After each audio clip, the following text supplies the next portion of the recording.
Untuk peserta yang kedua, Bapak Ginanjar Adiluhung SPD, waktu 15 menit kami persilahkan. Bismillahirrahmanirrahim. Assalamualaikum warahmatullahi wabarakatuh. Waalaikumsalam warahmatullahi wabarakatuh. Selamat pagi. Pagi, luar biasa. Oke, terima kasih. Yang saya hormati Bapak Akip Budiman SPD MPD selaku mentor dan kepala sekolah SMA Negeri 1 Larangan. Yang saya hormati juga rekan-rekan guru semuanya, peserta orientasi pengenalan nilai dan etika instansi bagi pegawai pemerintah dengan perjanjian kerja atau P3K. Ya.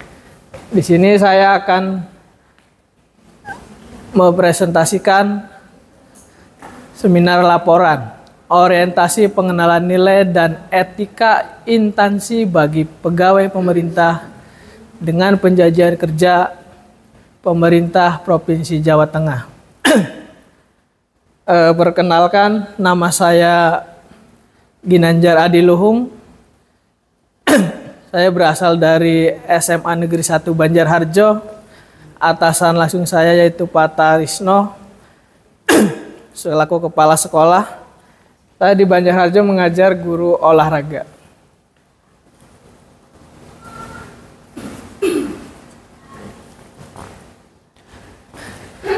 Oke, latar belakangnya menurut pasal 32 peraturan nomor 15 tahun 2020 tentang pengembangan kompetensi P3K, orientasi P3K dilaksanakan untuk memberikan wawasan terkait tugas dan fungsi, nilai-nilai serta etika jabatan maupun identitas Jawa Tengah meliputi visi misi, peluang, tantangan, dan rencana kerja pemerintah yang dipandang perlu diketahui oleh seluruh P3K, termasuk kita di dalamnya sebagai guru.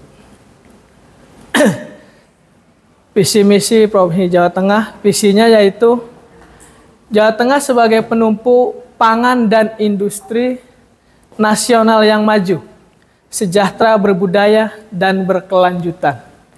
Untuk misinya yaitu yang pertama, transformasi sosial, transformasi ekonomi, transformasi tata kelola, keamanan daerah tangguh, demokrasi substansial, dan stabilitas ekonomi makro daerah. Yang selanjutnya ketahanan nasional, budaya, dan ekologi, pembangunan kewilayahan yang merata dan berkeadilan, sarana prasarana berkualitas dan ramah lingkungan. Yang selanjutnya kesinambungan pembangunan. Ya. Untuk nilai dan etika, visi misi dari SMA Negeri 1 Banjarharjo. Visi SMA Negeri 1 Banjarharjo yaitu berakhlak mulia, berjiwa nasionalisme, berprestasi dan berwawasan lingkungan iptek. Untuk berakhlak mulia itu kami melaksanakan ibadah dan meningkatkan pembinaan akhlak dan budi pekerti luhur sesuai dengan agama dan kepercayaan masing-masing. Jadi sekarang di SMA 1 Banjarharjo itu kalau sholat duhur dan asyar itu diadakan jamaah bersama. Ya. Terus yang kedua, melaksanakan peringatan hari-hari besar keagamaan dan hari besar nasional guna menumbuhkan keimanan, ketakwaan, dan cinta tanah air. Nah, selanjutnya meningkatkan kesadaran tentang pentingnya sikap religius, integritas, mandiri, nasionalis, dan gotong royong. Selanjutnya mengembangkan sikap peduli lingkungan, pelestarian alam, dan peduli sosial yang terjadi di lingkungan keluarga, sekolah, dan masyarakat. Selanjutnya menciptakan lingkungan sekolah ramah anak, bersih, sehat, asri, aman, dan nyaman tentunya. Meningkatkan pengelolaan sekolah yang profesional, efektif, dan efisien, berbasis teknologi informasi dan komunikasi. Selanjutnya, meningkatkan prestasi akademik non-akademik dengan pembinaan prestasi, keterampilan, dan kreativitas. Selanjutnya, meningkatkan kuantitas dan kualitas lulusan yang mampu memasuki perguruan tinggi dan sekolah kedinasan. Untuk RH-nya, unit kerja yaitu SMA Negeri 1 Banjarharjo, jabatannya guru alih pertama, masa kontrak 2023 sampai dengan 2028. Tujuan inisiasi: 1. Meningkatkan pengamalan nilai-nilai ajaran agama sehingga terbentuk generasi yang berintegritas, beriman, bertakwa. 2. Menanamkan jiwa anti korupsi. Ini yang sangat berbahaya. Ya. Terus memupuk rasa cinta tanah air. Cinta tanah air juga sekarang udah kayaknya anak-anak sekarang itu udah mulai patut dipertanyakan cinta tanah airnya. Ya. Yang selanjutnya menumbuhkan rasa persaudaraan dan persatuan. Yang selanjutnya mencetak generasi yang cerdas, kreatif, dan inovatif. Yang keenam, mencetak generasi yang terampil dan berprestasi. 7. Menumbuhkan sikap peduli dan kasih sayang terhadap sesama. Yang selanjutnya menumbuhkan sikap peduli lingkungan, mencetak generasi yang mampu mengikuti perkembangan TIK. Selanjutnya mencetak generasi yang mampu memanfaatkan teknologi. Rencana hasil kerja atasan tercapainya pengelolaan pendidikan di SMA Negeri 1 Banjarharjo. Untuk RHK-nya ini rencana hasil kerja yang diintervensi tercapainya pengelolaan pendidikan di sekolah SMA Negeri 1 Banjarharjo.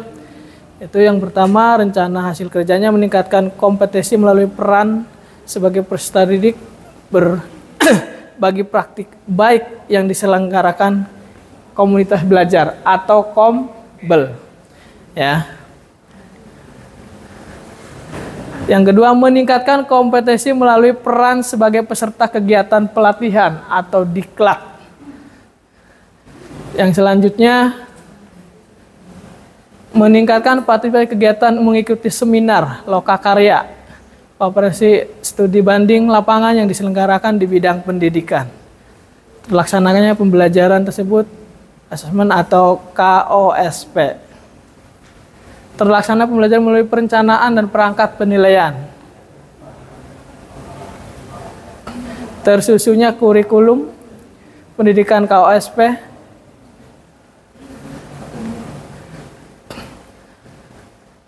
Mungkin itu saja yang bisa saya sampaikan.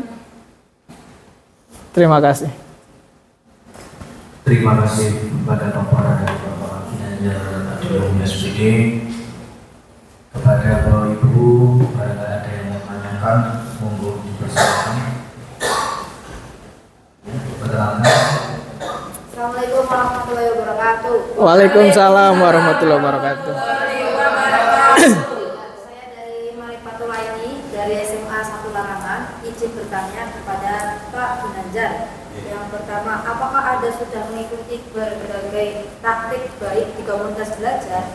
Kalau memang sudah, bagaimana manfaat dari kegiatan tersebut? Dan terima kasih. Terima kasih. Saya ulangi, apakah sudah mengikuti berbagi praktik baik di komunitas belajar? Ya, apakah sudah mengikuti berbagi praktik di KOMBEL berarti ya? Oke, terima kasih Bu Aini. Pertanyaan yang cukup bagus ini. Ya.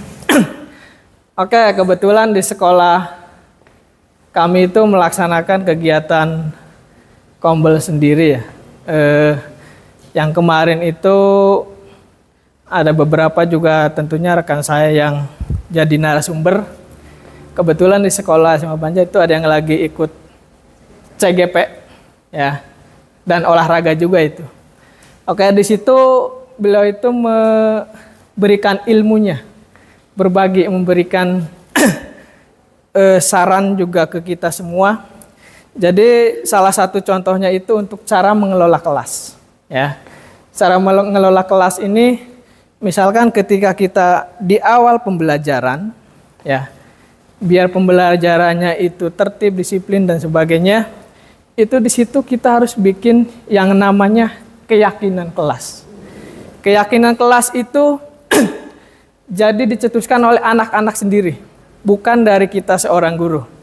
Ya, jadi ketika misalkan anak-anak tersebut bikin keyakinan kelas atau perjanjian kelas, nanti ketika mereka melanggar keyakinan kelas tersebut, mereka harus siap menerima konsekuensinya. Karena yang bikin itu mereka sendiri, bukan dari kita jadi dari seorang guru. Ya, mungkin itu manfaat untuk kegiatan pembelajaran sehari-harinya. Terima kasih. Bagaimana Bu ini? Cukup? Ada lagi? Tidak ada? Monggo Pak Kinanjar ditutup. Oke, mungkin cukup sekian presentasi dari saya. Jika ada untuk kesepakatan kelas, Nggih, Pak. apakah tiap kelas sama? Karena setiap kelas itu kan nanti berbeda-beda situasi dan kondisinya ya. Nggih, Pak. Monggo, dijelaskan. Oke, terima kasih Pak Haji Akib Budiman selaku mentor. Tentunya untuk setiap kelas itu berbeda-beda, Pak. Contohnya saya di olahraga, misalkan olahraga itu ada jam yang pertama, ada juga jam yang keempat. Tentunya untuk jam pertama itu anak-anak masalah misalkan kesepakatan kelasnya itu tepat waktu pas di lapangan. Nah, anak-anak yang jam pertama biasanya itu menyepakati kesepakatan kelas atau keyakinan kelasnya itu waktu keterlambatan untuk di lapangan itu lebih sedikit daripada kelas yang jam keempat itu. Karena kalau yang jam keempat itu tentunya mereka butuh waktu buat ganti kaos, Pak. Jadi mereka lebih kesepakatan atau keyakinan kelasnya lebih lama daripada kelas yang jam pertama itu. Terima kasih Pak, itu yang bisa saya sampaikan. Oke, terima kasih Bapak Ibu, Pak Akib juga sebagai mentor. Mungkin cukup sekian dari saya. Bila ada kekurangan, saya minta maaf. Wassalamualaikum warahmatullahi wabarakatuh. Waalaikumsalam. Alhamdulillah.